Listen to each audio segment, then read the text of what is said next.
Coucou la famille, bienvenue sur la chaîne. Heureux de vous retrouver aujourd'hui pour une nouvelle vidéo. Le Barça qui s'impose aujourd'hui 2-1 face à Alaves.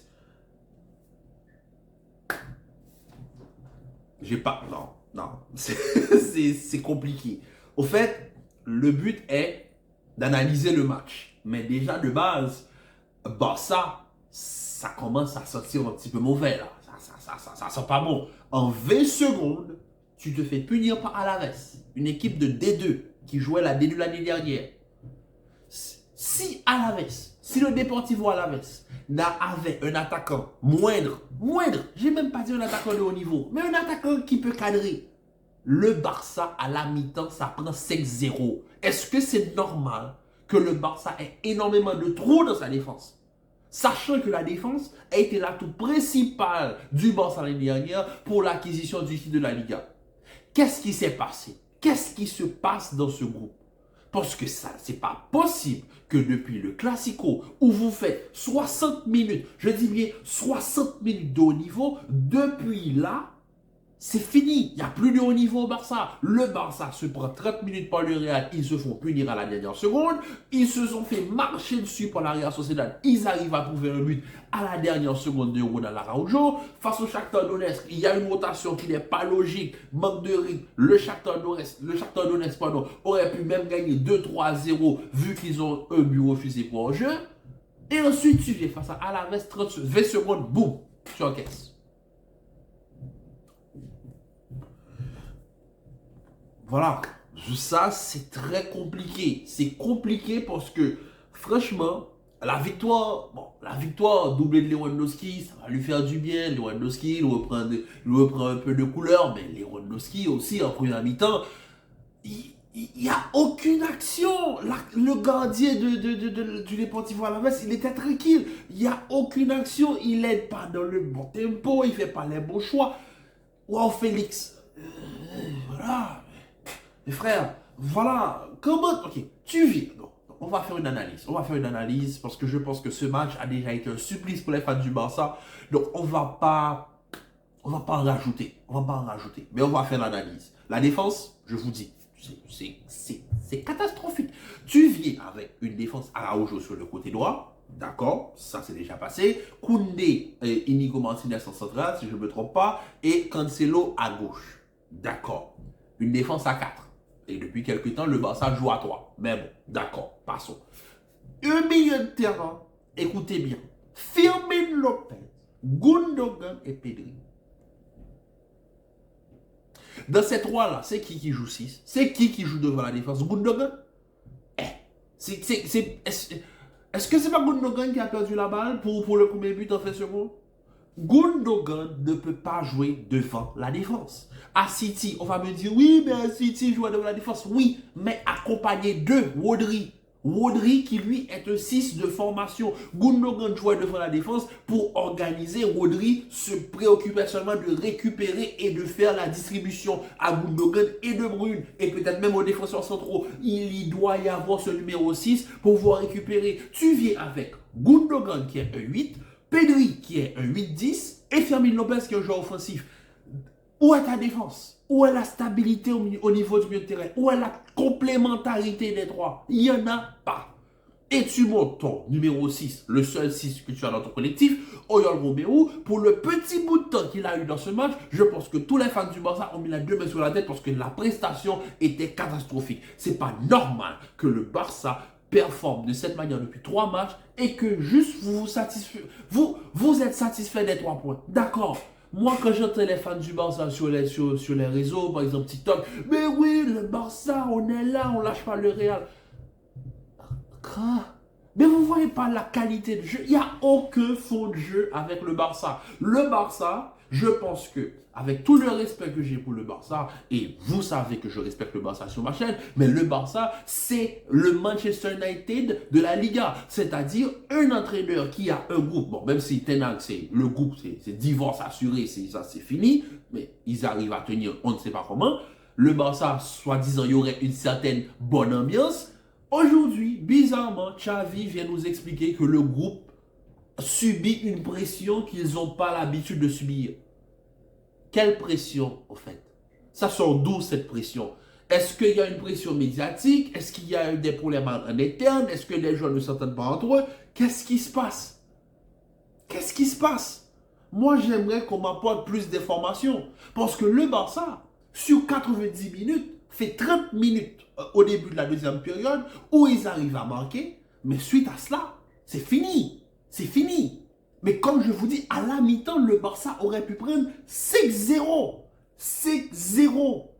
C'est juste parce que l'attaquant qui est là-bas, Samuel, je ne sais pas comment il s'appelle, il est, mais d'une nullité son nom.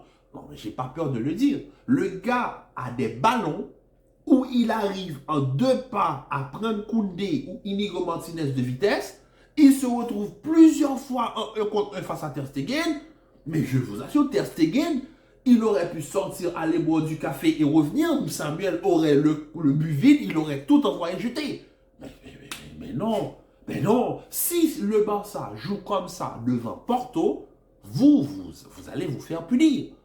Mais heureusement pour le Barça qu'il y a cette trêve internationale qui tombe à un bon moment où certains joueurs vont pouvoir respirer. C'est-à-dire que Pedri, il n'ira pas en sélection, il doit respirer, il doit reprendre. Voilà, vous commencez à retrouver certains automatismes. J'espère que Lewandowski n'ira pas en sélection. Pareil pour Rafinha. Bon, je n'ai pas vu la liste des convocations malheureusement. Mais il y a des joueurs qui doivent se remettre à cela parce que ce n'est pas possible.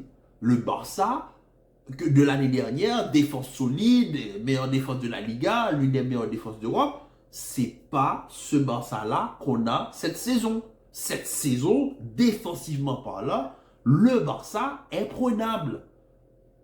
Il faut maintenant, le Barça n'est plus dans une maîtrise, le Barça est dans le momentum. Le Barça n'a jamais été une équipe de momentum. Le Real, qui lui était une équipe de momentum, se transforme en une équipe qui maîtrise. Et maintenant, le Barça, qui était une équipe de maîtrise, se retrouve à être une équipe de momentum. Qu'est-ce qui s'est passé? Est-ce qu'il y a une éclipse et que le monde a tourné à l'envers? Parce que ça, c'est pas logique de voir le Barça peiner devant Alaves de cette manière-là.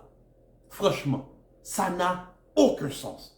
20 secondes a suffi pour pénétrer la défense du Barça. Et en 45 minutes, s'il y avait un attaquant de qualité moindre que ce qui était là-bas, là, que Samu, franchement, 5-0, clair. 5-0, 4-0, easy. Mais faut juste se dire que voilà, on fait 6 points sur 9 en Liga. On perd en Ligue des Champions, d'accord. 6 points sur 9, on est quand même 3e. Donc, on garde la distance avec le Real, on garde la distance avec l'Atlético, on garde la distance avec Girona. Voilà, c'est juste, voilà la seule satisfaction qu'il peut avoir. Franchement, moi j'aimerais juste qu'on m'explique qu'est-ce qui se passe. Maintenant, je peux comprendre que pour certains, c'est normal, c'est frustrant. Le Barça qui va s'arracher pour gagner les 3 points en tant que Madrilène. Voilà, c'est normal. On aurait aimé laisser une certaine distance entre nous et le Barça. Malheureusement, ça ne s'est pas fait. Mais en soi, quand tu regardes les deux équipes, quand tu regardes la manière dont le Barça gagne ses matchs, et quand tu regardes la manière dont le Real a joué hier face à Valence, espérons que cette trêve internationale soit positive pour les deux équipes, pour que le spectacle revienne à son meilleur niveau. Parce que je pense que les fans du Barça, ils ont assez subi, non seulement avec la situation économique catastrophique dans laquelle se trouve le Barça, cette situation qui déteint maintenant sur le sportif. Voilà, le Barça, malgré ça, ils arrivent quand même à faire la Liga l'année dernière et la Super Coupe d'Espagne. Donc franchement, voilà quoi, il faut pas se laisser prendre dans l'œil du cyclone et se laisser emporter. Le Barça a un groupe de jeunes, les Lamine Yamal, les Marc Guiu, les Fermin Lopez et autres, ça passe. Dans tous vos jeunes là, le Barça, je suis sûr que vous avez un numéro 6 de qualité dans la Masia. Allez le chercher s'il faut, parce que si vous ne faites pas confiance à Oriol Romero, allez me chercher un numéro 6 dans la Masia. Parce que ça là, Gundogan devant la défense, peu importe l'équipe que vous mettez Gundogan devant la défense, vous allez vous faire punir. C'est sûr et certain. Il n'y a pas moyen. Gundogan, c'est pas Kamavinga. Gundogan, c'est un 8. Et quand je dis un 8 qui organise le jeu. Mais tu ne veux pas lui demander de rester devant une défense? Il ne peut pas le faire. Et Gundogan n'a pas le physique pour gêner les attaquants. Et tu le mets avec Pedri, un double pivot, Gundogan Pedri, devant une défense. J'ai jamais vu ça. J'ai jamais vu ça. Bon, tu mets Fermin numéro 10 dans le 4-2-3-1, tu mets Fermin 10 derrière l'attaquant, mais Pedri devant la défense. Est-ce que c'est logique?